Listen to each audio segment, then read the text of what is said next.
مکمل طور پہ اب اس پہ سٹوریز بھی آئی ہیں، BBC نے بھی سٹوری کی ہے کہ جناب یہ کیا وجہ ہے، تو پھر کیا وہ غیر جانبداریت اپنی برقرار رکھ سکتے ہیں ان حالات میں؟ تو صورتحال ایسی ہی ہے۔ اس کے علاوہ بھی آپ کو بتاؤں، کچھ نام آ گئے اور بھی ذہن میں آ گئے۔ افتخار صاحب ہیں لاہور سے، وہ بھی اسی طریقے سے وہ پنجاب میں انہوں نے ذمہ داریاں سنبھالی۔ پھر محمد مالک صاحب یاد آیا، محمد مالک صاحب وہ MD PTV رہ چکے ہیں،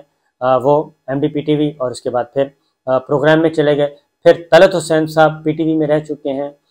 وہ بھی MD PTV رہ چکے ہیں، اس کے بعد پھر اپنے پروگرام کی طرف گئے۔ تو بے شمار نام ہیں، اور یہ جو اس وقت زیر بحث معاملہ ہے، حکومتیں جو ہیں ان کو رشوت کے طور پہ استعمال کرتی ہیں صحافیوں کے لیے، کہ جب پہلے فیور لی یا پھر جو زیادہ تنگ کر رہا ہوتا ہے اس کو بھی بعض اوقات یہ بھی ہوتا ہے کہ اس کو بھی نواز دیا جائے، تو وہ نوازا جاتا ہے۔ اس میں پرمٹ بھی ہوتے ہیں، پلاٹ بھی ہوتے ہیں، سب کچھ ہوتا ہے، لیکن یہ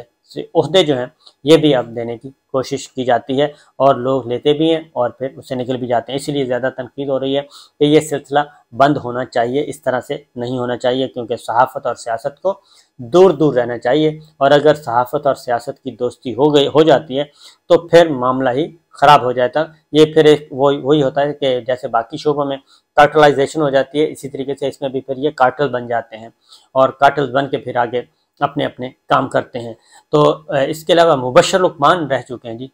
یاد آیا مجھے، مبشر لقمان بھی کیئر ٹیکر سیکٹر میں وزیر رہ چکے ہیں۔ تو اس طرح کی بے شمار مثالیں ہیں، اور یہ بیماری جو ہے وہ بہت زیادہ پھیلتی جا رہی ہے، اور ایسے نام بھی ہیں جو عہدے قبول نہیں کرتے اور معذرت کر لیتے ہیں۔ تو بہرحال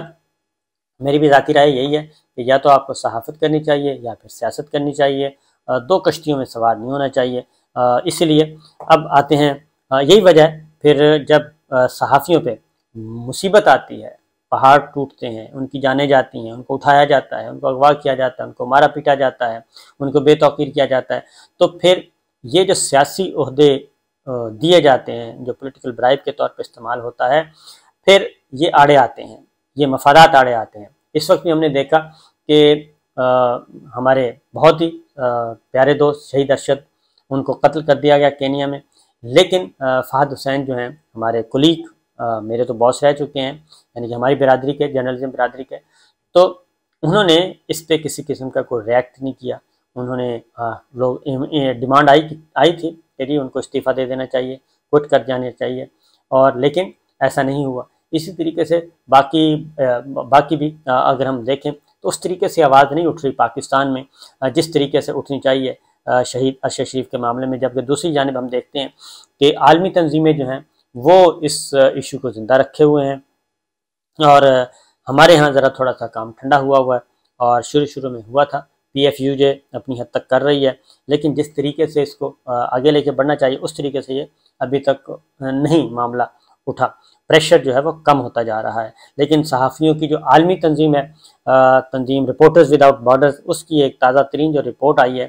اس میں انہوں نے پاکستانی حکام پہ زور دیا ہے کہ شہید ارشد شریف کے قاتلوں کا سراغ لگانے کے لیے ہر ممکن قدم اٹھانے چاہیے پاکستانی حکام کو اور پاکستان کی گورنمنٹ کو، اور اس میں انہوں نے بہت ساری چیزوں کی نشاندہی بھی کی ہے۔ ایک تفصیلی اسٹیٹمنٹ انہوں نے جاری کیا، اور اس میں انہوں نے کہا کہ حکومت پاکستان اور اس کے کمیشن آف انکوائری کو آزادانہ تحقیقات کے فقدان اور ارشد شریف کی موت سے جڑے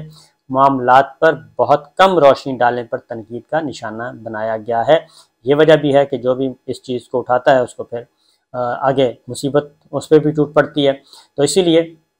عالمی تنظیم کے سربراہ RSF کے ایشیا پیسیفک ڈیسک کے سربراہ نے ڈینیل نے یہ کہا ہے کہ پاکستان میں تفتیش کاروں اور سویلین اداروں کی ساکھ کو داؤ پر لگا دیا ہے۔ یہ جو انکوائری ہو رہی ہے، تحقیق تفتیش ہو رہی ہے، وہ صحیح نہیں ہو رہی، اور بہیمانہ قتل کے 3 ماہ بعد بھی یہ مہمہ پہلے سے زیادہ پیچیدہ بن گیا ہے، اور ان کی موت کن حالات میں واقع ہوئی یہ معاملہ پیچیدہ سے پیچیدہ تر ہوتا جا رہا ہے۔ اسی طریقے سے RSF نے یہ بھی کہا کہ ارشد شریف کے قریبی لوگوں کے سرکاری دستاویزات اور اکاؤنٹس کی مدد سے ان کے قتل سے پہلے 3 ماہ کے دوران کی نقل و حرکت کا پتہ لگایا گیا۔ اپنی تحقیق کی بنیاد پر RSF نے آزادانہ تحقیقات کو یقینی بنانے کے لیے ارشد شریف کے قتل کی تحقیقات کرنے والی GIT کو سفارشات کا ایک مجموعہ پیش کیا اور آر ایس ایف نے سفارش کی کہ تفتیش کار ارشد شریف کے قتل کے ممکنہ محرکات پر توجہ مرکوز کریں جنہیں نظر انداز کیا گیا ہے، اور آر ایس ایف نے ارشد شریف کی میزبانی میں نشر ہونے والے ٹی وی شوز اور خاص طور پر 31 مئی کو ARY نیوز کی جانب سے نشر ہونے والے شو کا تجزیہ کرنے کی تجویز دی، جس کے بعد انہیں پہلی بار جان سے مارنے کی دھمکی دی گئی۔ یہ بھی اب یہ تنظیم کی طرف سے سفارشات پیش کی گئی ہیں، اور ادارے نے پاکستان، متحدہ عرب امارات اور کینیا کی حکومتوں سے تفتیشیوں کو مکمل آزادی کی یقین دہانی کے لیے تعاون کے لیے بھی مفاہمت کی یادداشت پر دستخط کرنے کی تجویز پیش کی۔ یہ سپریم کورٹ آف پاکستان بھی کہہ چکا ہے، لیکن ابھی تک اس پہ عمل درآمد نہیں ہوا۔ ادارے کی جانب سے یہ بھی کہا گیا ہے کہ چیئرمین عمران خان کے کردار اور خاص طور پر ان کے اس بیان کے تناظر میں ان کا انٹرویو لینے کی تجویز دی گئی جس میں عمران خان نے کہا تھا کہ انہیں ارشد شریف کو پاکستان چھوڑنے کا مشورہ دیا تھا،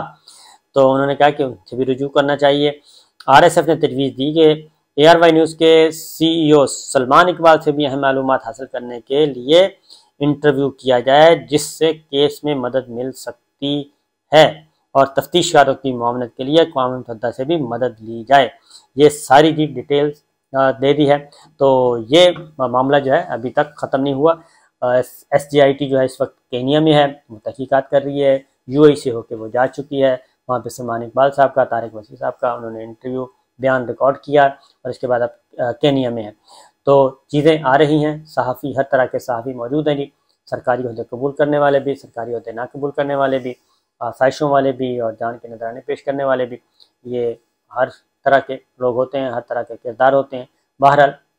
ہمیں کوشش یہ کرنی چاہیے کہ چیزوں کو اچھے سے اچھے طریقے سے آگے لے کے بڑھا جائے، اور پاکستان اور پاکستان کی سلامتی کے لیے ہی ہمیں کام کرنا چاہیے۔ اجازت دیجیے، اللہ حافظ۔